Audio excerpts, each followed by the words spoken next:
Let's do this. The Cult of Hockey podcast by the faithful and for the faithful. I'm Staples of the Edmonton Journal.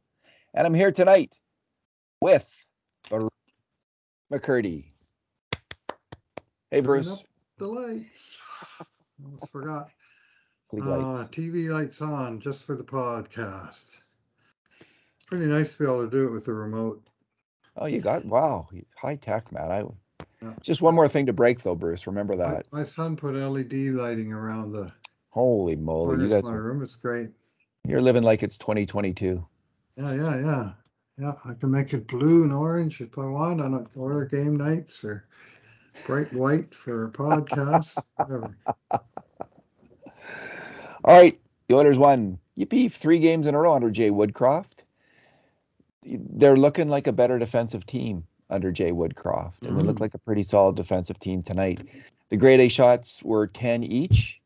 The Oilers had 6 5-alarm chances to 5 5-alarm chances for LA. So a very tight game. The score was 5-2, but it was tight right to the end. It was 3-2 until empty net time. And we'll do our 2 good things, 2 bad things, and 2 numero podcasts. Bruce, what is your good thing? We'll just do one each. It's late. Well, I'm going to go with Zach Hyman tonight. I thought he was. This was a game that featured a lot of trench warfare. It seemed like, and LA was winning a lot of battles, but Hyman was very involved in this game and doing a lot of the grinding and pounding along the boards. And along the way, he chipped in on 6 grade A shots for the Oilers, including making a crucial play just to cause the possession that led to the gigantic goal that McDavid scored that you're going to talk about. I was just saying to my wife just before that this, it had the kind of taste and smell of a 1-0 game, Yes. The way it was going, and the junky goal that King scored, and it just seemed like they were just trying to just dig their way through the mud. There was no clean ice, and it didn't seem like there was any clean passes and stuff. But Hyman was doing his thing along the boards and in the low slot. He had 3 shots, and he blocked 3 shots with a tremendous amount for a forward. He had 4 hits. He had a massive 4 minutes and 50 seconds on the penalty kill, which Edmonton's penalty kill was on the ice for, what's the total amount of time here?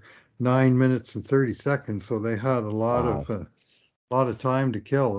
There was a lot of penalties called in this game, a couple kind of junky ones, but in the end, it didn't much matter because neither power play could break through. So kudos to Edmonton's PK unit, not so much to their power play unit, which continues to struggle. But Hyman was a big factor on that, and he didn't get an assist on the McDavid goal, but ultimately he was rewarded with an empty net goal of his own that really put this one away in the end. He made a couple of good plays there, one to just get it to McDavid and let Connor worry about the puck while he blasted down the ice and got open for the return pass and beat the defenseman for the tap into the empty net. And I thought a goal that was well earned based on a very solid night's work, 10 seconds shy of a 20-minute game for Zach Hyman. And those were not sort of 20 soft minutes. He did a heck of a lot of work on behalf of the team, and I think he could rightfully be considered one of the game's stars. Yeah, they gave it to Yamamoto, and first star to Yamamoto, third star to Nurse. I was kind of surprised by both, to tell you the truth. Honestly, yeah, maybe they had Nurse blocking a shot at the end of the game, but I don't even know if the LA King forward got off that shot. Mm-hmm. Yamamoto scored a very nice goal, but Zach Hyman was probably Edmonton's best forward that game. Arguably him or McDavid or Nuge. And Nuge and he are such fantastic penalty killers. I get a good feeling when they go out there. Certainly better than the feeling I had earlier in the year when Colton Sevier and Derek Ryan would head on the PK. The feeling of doom that started to come over us. Mm-hmm. Fantastic. And Bruce, he is such a hardworking hockey player. up and down the boards, winning pucks, hard in front of the net. It's kind of a Ryan Smith kind of game, and In a way, yeah. I This was a really like Smitty him. kind of game, Yeah, and he played that kind of game, and they needed it. They really needed it because LA was just grinding and pounding away. And they were quite comfortable in that style of game. And yeah, they have a couple forwards now playing that game. Like Fogel played that kind of game. He took it hard to the net on Nuge's goal, right? yep, Similar kind of play. Fogel tends to lose the puck when he's taking it hard to the net, but he's playing that game. Puljujärvi can play that kind of game. I don't know, Kane. We'll see. Like I'm still getting a sense of Kane's game, whether that's his game or whether it's kind of punching guys in the face after a whistle. I'm not sure yet. I got to Um, ask you about that. Was that worth the 2 minutes or not to pop Brendan Lemieux one? yes, I liked it. I A thumbs lot of up for people that. did. Yeah, it was the other. You know what? And I didn't think he actually deserved the other penalty. He hit the guy's stick. That was weak. You're allowed to hit a guy's stick, are you not? Like it's just Yeah, called a stick check. yeah, When he has the puck, you can hit yeah. his stick. Hmm. So anyway, I liked what he beaked off at the ref. It was a bad call. It was a Hmm. bad call, Yep. and at a really tough moment, but the Oilers were able to kill off that penalty. I'm just going to build off what you were saying, Bruce, for my good thing, because it Hmm. is that goal that Hyman initiated with a good play along the boards to help win the puck. And up until that moment, there's 2 minutes left in the second period. There had only been one five-alarm chance all game long, and just a handful of grade A shots as well. It was a boring, tedious, dull, and frustrating game because the Oilers were down one, and all of a sudden there's this outburst, absolute outburst, ignited by a little bit by Hyman and then by Puljujärvi. Like they each build on each other's play. Hyman wins a little battle, and Puljujärvi kind of bursts into the zone, and gets it over to McDavid for the initial play on net. And then Puljujärvi's just hard at the net and jams it on net for a fantastic chance of his own, and is pushed into the goalie, and that's when McDavid simultaneously is putting the puck in the net. It was a fantastic offensive play. Two players with high amount of skill going hard to the net, and McDavid draining the shot with his effort and fine hands. And that's what they need from Connor McDavid. They need him to score that kind of goal if they're going to win games, and he did tonight, and they won. Those were McDavid's only two shots of the game on that play, Oh but yeah, that was a crucial turning point for sure. And once they punctured King's balloon, all of a sudden the goals started to come. But at that point, there was what, 2 minutes left in the second, yeah. and they had one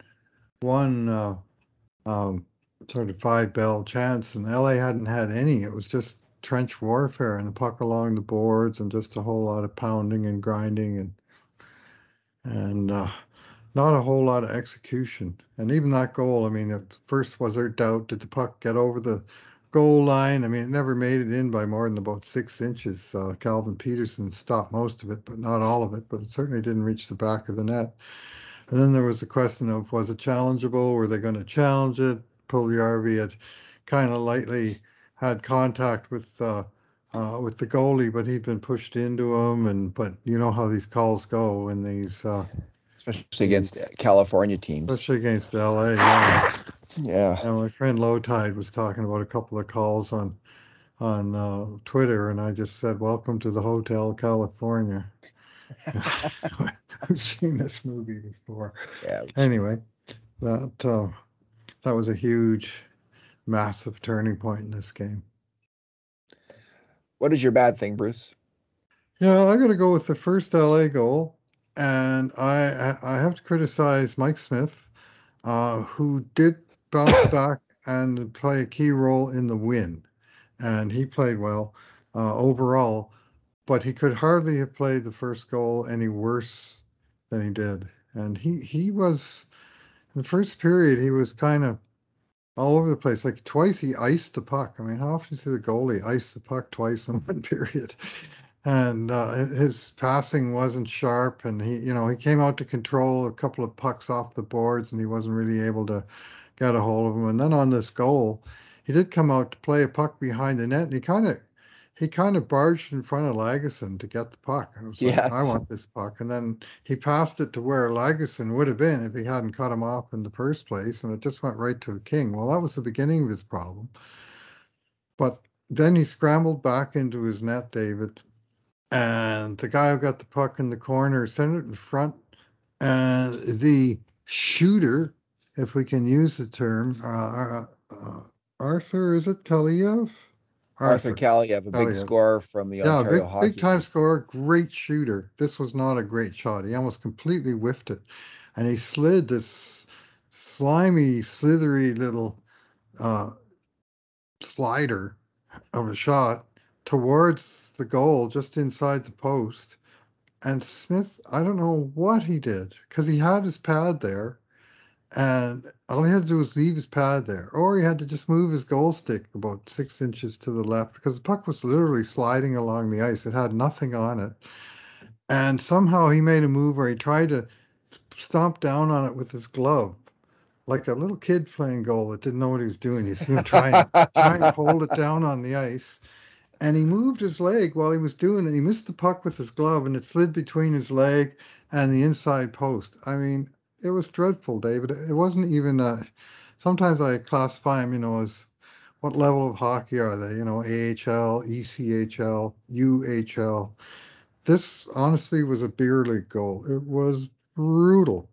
I think the worst goal against the Oilers all season. Of course, first goal of the game. We know that really isn't that important with these Oilers. You Anyway, take it on full those. credit to Mike Smith. He bounced back hard. He made some big stops, and he made some clutch saves down the stretch as well. But boy, was that awful! Oh, boy. Isn't it, Bruce? And it, my theory is when you get a goal like that, it's hard to come back. Mm. And so there's an example where that goes against my what I was thinking that we can bring this one up or stinker goal against, but the Oilers Hmm. were able to bounce back. So yeah, and you got to go easy on those beer league goalies. A lot of Yeah, them would have a made beer a lot league of them would goalie have would made be that save. would be ashamed of that. Yeah, Oh most of yeah, them would stop that. I mean, but the odd one slithers through where you go, well, how in the hell did that happen? I mean, at least it wasn't like Michael Layton playing dodgeball in overtime at Game 6 in the Stanley Cup Finals against Patrick Kane. It wasn't, that level of not now. But it was the timing wasn't good, and it left me with a very sort of shaky feeling about the net minding, and actually I'm a lot calmer about it now that not only is the win in the bank, but the way Smith himself bounced back. I thought he was better, both stopping and handling the puck after that, like it was a wake-up call for him. it sure helps when there's a pretty solid defensive effort. I think particularly from the forwards on the Oilers, they've really picked it Hmm. up in terms of their defensive commitment and maybe their defensive understanding. Even like if Woodcroft has come in and really simplified things and created a more basic kind of system to follow. I don't know what they've done, but I mean there was talk that they were going to just have a simpler system, like it sounded like a simpler system where the centers just play center more, um, in the neutral zone and the defensive zone, helping out the defenseman, um, and sticking to that. And that's what I've seen. So it looks like it is that kind of more simple system, and it seems to be working. I mean, they certainly have cut down on the grade A shots in the last couple of games. And like how many 2-on-1 rushes, Bruce? Remember the last few run of games with the Oilers? Was there any? I don't think there was an odd man rush for the Kings all night. Not really. And, There was guys with wide speed, but no, I wouldn't call anything that was sort of an odd man rush out of that. yeah, The guy might have had, would win a race to the corner, and he might have a free look at the net from, the beyond the dots. Well, that's not really that dangerous. You expect your goalie to clean that up. And there was nothing really that resembled an odd man rush. A couple times the guy left alone in front, though. But there was uh, there was that. yeah, That'll happen. I mean, it's a fast game, and these are hmm NHL players. They know how to get open, and most of them are. yeah. Well, my bad thing is going to actually address one of those moments. Hmm. The Oilers had fought their way early in the third or halfway through the third to a 2-1 lead, and scored a tremendous goal. I mean, Ryan had made a very strong play in the offensive end, holding the puck on the boards, not throwing it away, and then finding a player who was open, Warren Fogle, who took it to the front of the net, and then it slid to Nugent Hopkins, who made a really nice play to score. So Edmonton's up 2-1, and you're thinking, okay, this is 10 minutes, 12 minutes left. Big challenge here. Can you hold the lead? And, no sooner had I started to think this is in the bank than LA scored, and it happened. Jay Woodcroft had his defenders were Philip Broberry and Tyson Barrie, which is, in the third period of a tight game, a tight physical game, that's a interesting pairing to have out there. But he's trusting his rookie defenseman, and he's trusting Tyson Barrie. I mean, he doesn't have a lot of choice, is the truth. Yeah. And it starts off with Broberry throwing the puck kind of lazily around the boards, and it's picked off. That's how they keep it in. And there's, the Oilers are on their back foot right after that. And the puck is sent down low towards the corner, and then there's a pass out front. And Tyson Barrie, of course, he spotted a guy way out to the side, and he's motioning for someone to go cover him. But instead of covering anyone himself, he's in the red light zone, wandering around, not covering anybody and not covering off a passing lane. And the guy he should be covering gets the puck and scores. Now, Derek Ryan tries to get over there and cover the guy, but Barrie was in a much better position to stop that play, and he just was too busy ordering everybody else around to actually do his own job. So it was and at the same time, the puck came up from behind the net, and it was Philip Broberry who allowed the pass out. So it was an example of horrendous defending, and that happens. I mean, these are NHL players. The puck moves really fast. These guys are really good, and you're going to make mistakes, but that's the kind of mistake that will kill the Oilers' playoff hopes. They've got to, they've cut out the obvious 2-on-1 kind of horrible shooting yourself in the foot mistakes. But these are the mistakes that good defensive teams really cut down on. Passes out to the slot for an open shot. And the Oilers did allow a few of them tonight. And it's going to be a challenge because they have a lot of young defensemen, and they've got Tyson Barrie, who's always struggled on defense. They have two solid veteran defenders in Ceci and Nurse, I would suggest. But Duncan Keith was high event this year, and their young defenders are high event. Maybe Lagesson and Niemelainen will step up and provide just really sound defensive play. But at this point, they've got possibly a hole in net. Like, we'll see if Mike Smith turns it around. I don't think they can go without trading for a goalie. But they've got a hole on defense too. They need another defensive defenseman. Unless Niemelainen and Lagesson just start playing lights out hockey, and they played well tonight. But we'll see. I gave Marcus Niemelainen 2 bonus points on his grade, Bruce, for his hit on Dustin Brown. He was the highest rated Oilers D-man. Brown got a big piece of Niemelainen on that one too. That was quite the Titanic collision. Second game in a row between the Kings and the Oilers. That by far the biggest hit of the game was Niemelainen versus Brown. Gotta love it. So yeah, on that goal, just to back it up a little further, it was a minute 5 shift for Broberry and Barrie. I looked it up because I thought Broberry looked like he was sucking wind at the end of it, and I thought, it looked like, what he would look like at the end of a minute 40 or 50 shift. And LA had the puck, and the Oilers couldn't control it, couldn't get it out. And finally, Broberry did get a chance, and he came up the wing, and he got it out all right, but he only dumped it about 10 feet outside the blue line. So he wasn't able to make an effective, either high loft play, punt, as I call it, down into over the other team's blue line and because the change was short bench. He was the left defenseman. He was right there. But because they got out so far, they couldn't change. Then it came back in, and he made this sort of prayer pass around the boards, hoping that his winger would get there while the LA guy was waiting for it. And then when the puck went behind the net, he was Broberry standing on the edge of the crease. Not a bad spot, but he was watching it. Like Yeah. his stick was nowhere. Like you need an active stick. You need to get you need to try and do something to cut out that pass. And it was like I don't sure what he thought he was doing there, but what he was doing there was basically nothing.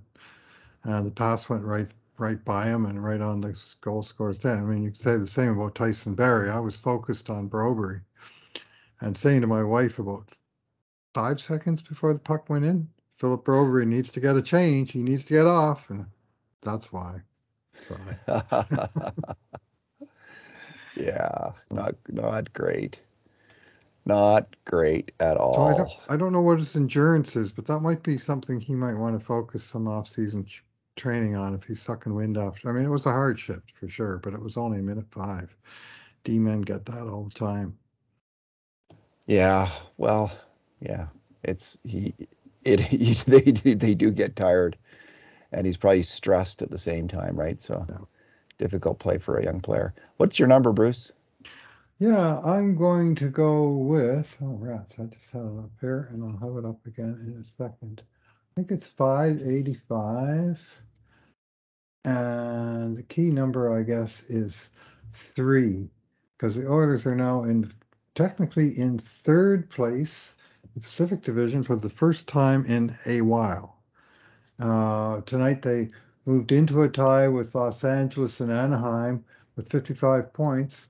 But Edmonton's played 47 games, LA 48, Anaheim 49, and Edmonton's 585 winning percentage, points percentage, pardon me, puts them into third behind first place Calgary, who passed Vegas tonight with their 7th consecutive win, and they are really on a steamroll right now, the Calgary Flames. And so the Oilers are 4 back of Vegas with a game in hand, tied with LA and Anaheim with 1 and 2 games in hand, respectively. This was a huge win for Edmonton, and Wow. especially to come out in regulation and come out Yeah. of California with 4 points in 2 games. And now they go home with, it's odd. Usually they play 3 California games in a row. Well, they're playing 3 California teams in a row, but the third game against Anaheim is actually back in Edmonton on Thursday. Might as well be a road game because they're coming through Edmonton and they're going right back out again to Winnipeg. But it's just nice to see them in back in kind of control of your own destiny. When you're above the playoff cut line, it's a little bit of a more comfortable feeling.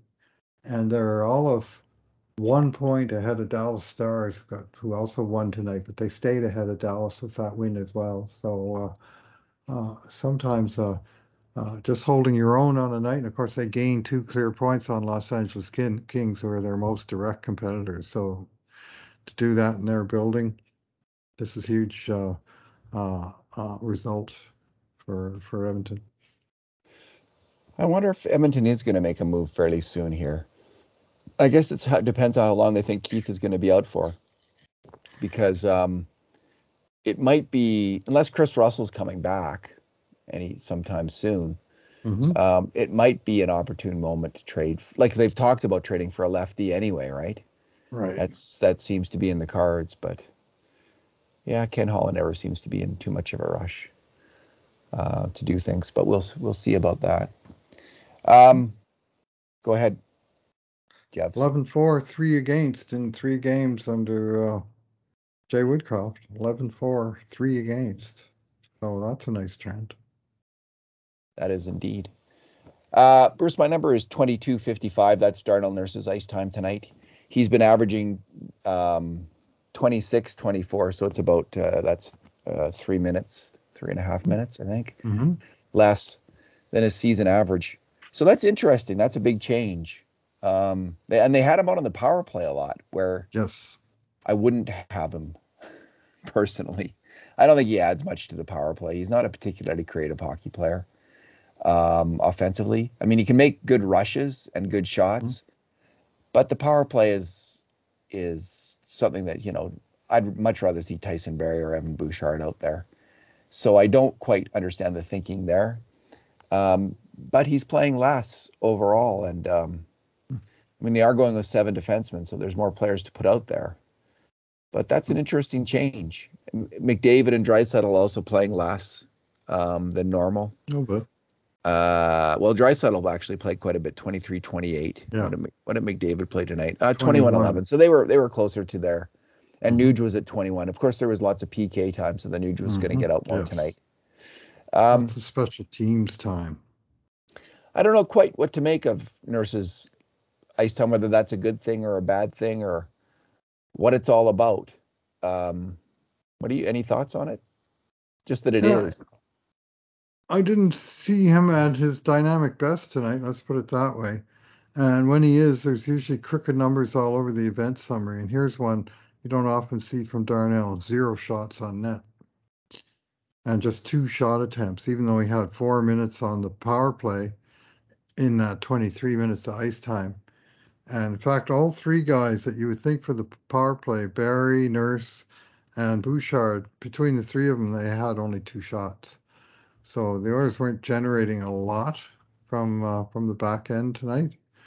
But uh, I think with 7D, um, 3 lefty sharing the rest. I mean, there may be times where uh, Nurse's shift gets pinched one way or the other. Maybe he gets out late, or um, uh, not often that he's necessarily the one who leaves early. But he did play a massive 9 minutes and 29 seconds on the 2 special teams combined tonight. Yeah. Well, here's And one then, theory, Bruce. He mhm, he was really struggling with all that ice mhm, time at the end, mhm, right? Like he's been a pretty high event player the last month. He's getting mhm. a ton of ice time, but just kind of lots of mistakes, lots of big mistakes, and maybe they just want to settle him down a bit, like refocus him, get him playing solid defensive hockey, like have a good core to his game, which for a defenseman is defensive play. He's been very good this year overall, but maybe that's it. They're just trying to um, get him focused again on the taking care of his own end in the defensive zone, and um, then maybe he'll start to see. I mean, it's not like he's not seeing a lot of ice time. That's a lot of ice time. It's just not the amount he was getting previously. So once he gets Mhm. tuned into this, he was okay tonight. Um, but I don't think I gave him a 5 out of 10. I didn't think he was had a any kind of a good game. He was just okayish. So Well, tonight we had the 4 young guys who are right in a row on the event summary. Bouchard 15:04, Niemelainen 13:07, Lagesson 14:51, Broberry 11:56. So basically 12, 13, 15 minutes apiece and they were the 4 least on the team, but there's nobody that's getting like 5 or 7 minutes. Or every game, all 7 guys have had at least 11 minutes in all 3 games that they've run with the 7. So they're all getting a reasonable chance. One guy who didn't get any ice tonight was Devon Shore, dressed in place of Tyler Benson. He only played 2 minutes and 57 seconds. So I did don't he know if get something hurt? happened to him. Well, Yeah. maybe because he disappeared from the game, whether he got shorted on the bench or whether something happened to him. I didn't notice something happened to him, and then he kind of just went away. Well, it's interesting to go with 3 lines. I mean, Hmm. um, a lot of these players are perfectly capable of playing that amount of ice time, a third of the game. Like, Hmm. Puljujarvi, Kane, Yamamoto, Hyman, those wingers are all top 6 wingers, can be. And of course, McDavid and Draisaitl. So, um, yeah, lots of players out there. Fogel can play. We'll see how that goes if they go to more like just kind of a 3 line system. And was it McLeod was out there though at the end of the game on the PK, and he He helped him played get the 12 job done. minutes in this game, Yeah. McLeod. Like he's playing on both special teams, and uh, Woodcroft seems to be trying to give him a push, and I, for one, don't mind that. I think he's Yeah, handling it. he's a big, fast player with some skill. If he can play with more confidence and a bit more drive, he can help the Oilers. So, I'm alrighty, just looking Bruce. up Well, Devon but Shore here, and his last shift was 3 minutes into the second period. yeah, yeah. Oh, I All wore right. my Well, shirt again tonight because I wanted to show you. Look at this. oh, I got the Turtle Island cool. Oilers I shirt, the like it. one that they made I like for it. Even for fair? well, it was for Aboriginal Day on November Oh 1st yeah. when they played Seattle, and they had this special shirt made for that particular game. And you know how at the beginning of every home game, Chief Wilton Littlechild does Yeah. the little monologue where he talks about Turtle Island, and they're trying to incorporate that into the Oilers logo, and I really like the result. This is a very well done. Lance Cardinal, I think the guy's name is, that did the design. Anyway, this was to me very successful. I will wear this shirt with pride, also on game nights. So, I like it too. It would be an interesting third jersey concept. yeah, it really would Yeah. look great in orange actually with this logo, but it's the color. So, Yeah. Alrighty, Bruce. Well, let's leave it there. We got it's right. another late night here. So good talking to you. Thanks for talking. Thanks for listening, everyone. And in the meantime, and in between times, this has been another edition of the Cult of Hockey podcast.